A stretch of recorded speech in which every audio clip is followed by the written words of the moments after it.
Ducks.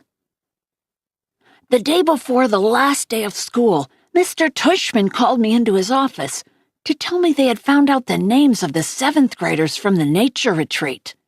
He read off a bunch of names that didn't mean anything to me, and then he said the last name, Edward Johnson.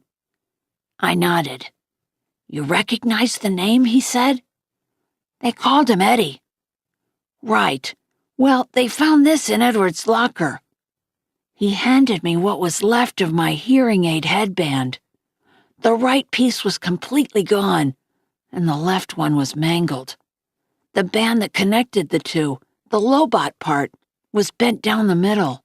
His school wants to know if you want to press charges, said Mr. Tushman. I looked at my hearing aid. No, I don't think so, I shrugged. I'm being fitted for new ones anyway. Why don't you talk about it with your parents tonight? I'll call your mom tomorrow to talk about it with her, too. Would they go to jail, I asked. No, not jail, but they'd probably go to juvie court, and maybe they'll learn a lesson that way. Trust me, that Eddie kid is not learning any lessons, I joked. He sat down behind his desk. Augie, why don't you sit down a second, he said. I sat down. All the things on his desk were the same as when I first walked into his office last summer.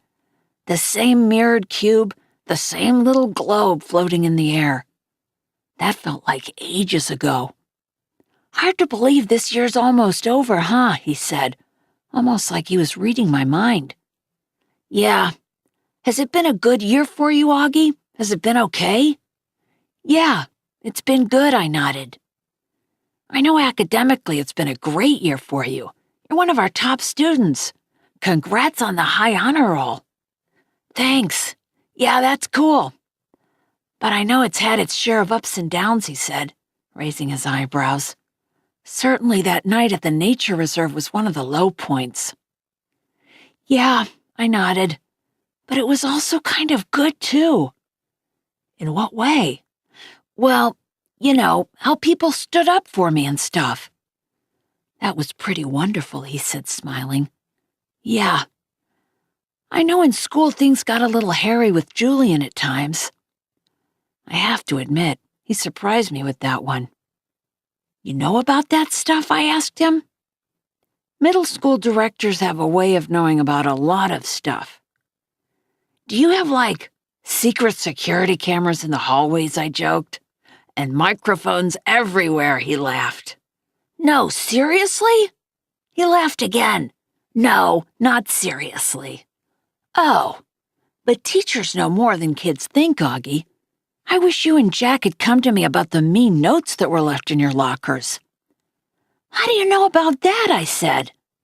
I'm telling you, middle school directors know all.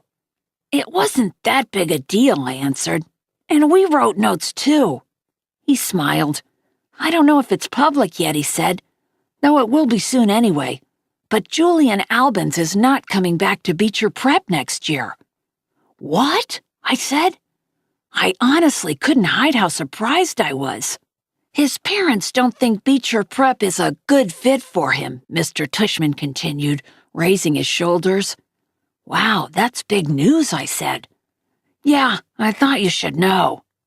Then suddenly I noticed that the pumpkin portrait that used to be behind his desk was gone, and my drawing, my self-portrait as an animal, that I drew for the New Year art show, was now framed and hanging behind his desk. Hey, that's mine, I pointed.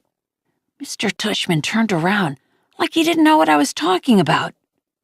Oh, that's right, he said, tapping his forehead. I've been meaning to show this to you for months now.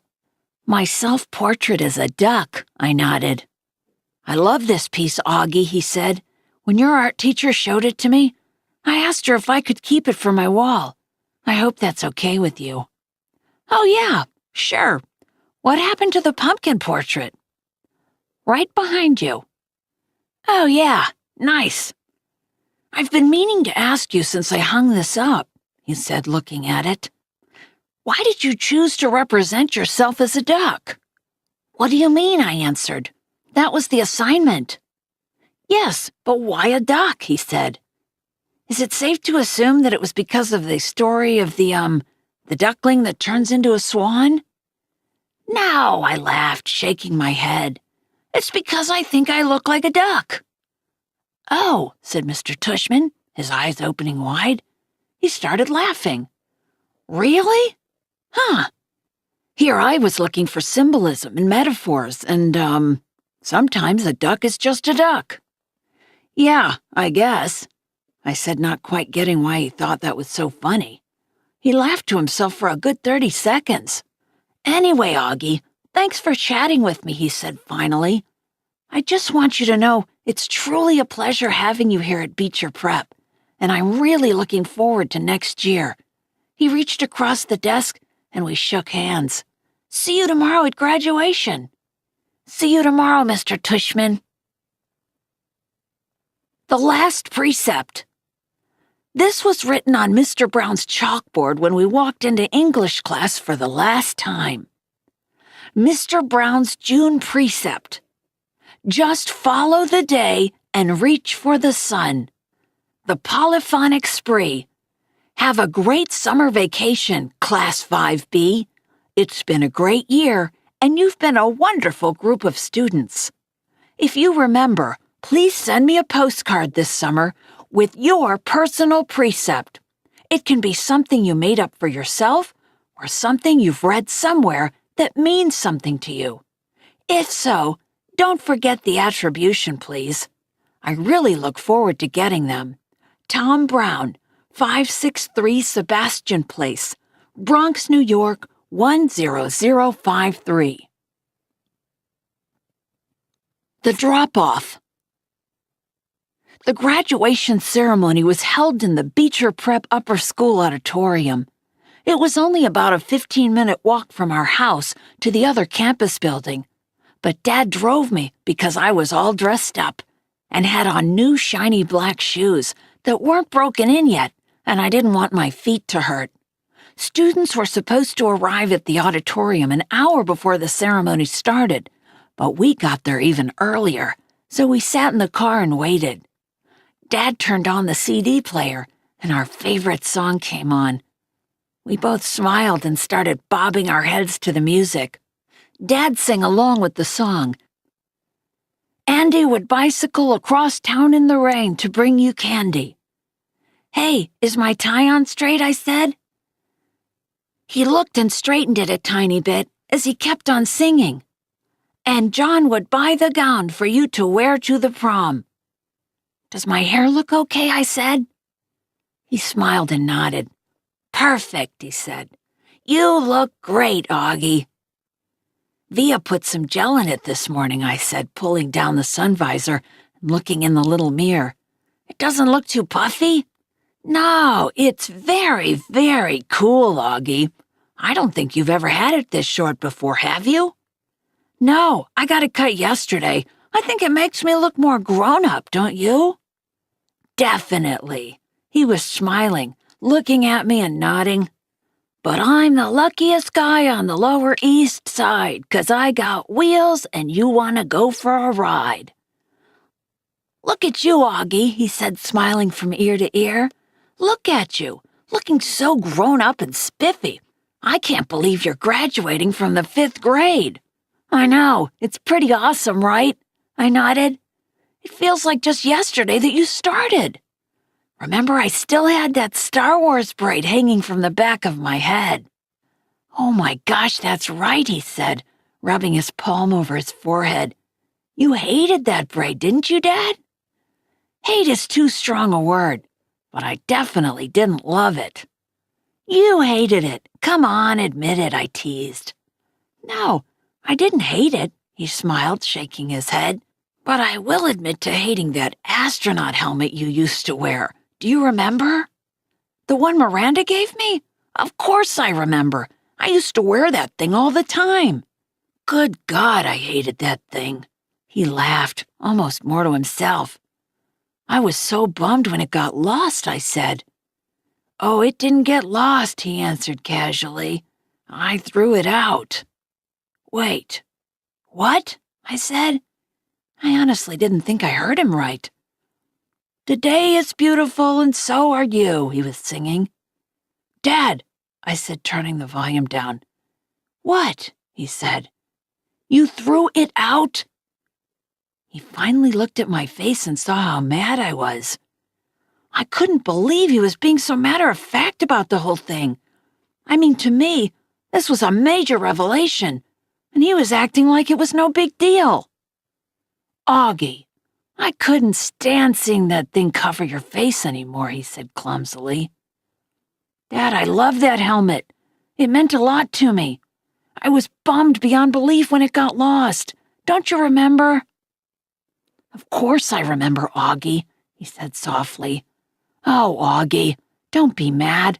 I'm sorry. I just couldn't stand seeing you wear that thing on your head anymore, you know? I didn't think it was good for you." He was trying to look me in the eye, but I wouldn't look at him. "Come on, Augie, please try to understand," he continued, putting his hand under my chin and tilting my face toward him. "You were wearing that helmet all the time, and the real truth is, I missed seeing your face, Augie. I know you don't always love it, but you have to understand, I love it. I love this face of yours, Augie, completely and passionately, and it kind of broke my heart that you were always covering it up." He was squinting at me like he really wanted me to understand. "Does Mom know?" I said. He opened his eyes wide. "No way. Are you kidding? She would have killed me." "She tore the place apart looking for that helmet, Dad," I said. "I mean, she spent like a week looking for it in every closet, in the laundry room, everywhere." "I know," he said, nodding. "That's why she'd kill me." And then he looked at me, and something about his expression made me start laughing, which made him open his mouth wide, like he'd just realized something. "Wait a minute, Augie," he said, pointing his finger at me. "You have to promise me you will never tell Mommy anything about this." I smiled and rubbed my palms together, like I was about to get very greedy. "Let's see," I said, stroking my chin. "I'll be wanting that new Xbox when it comes out next month.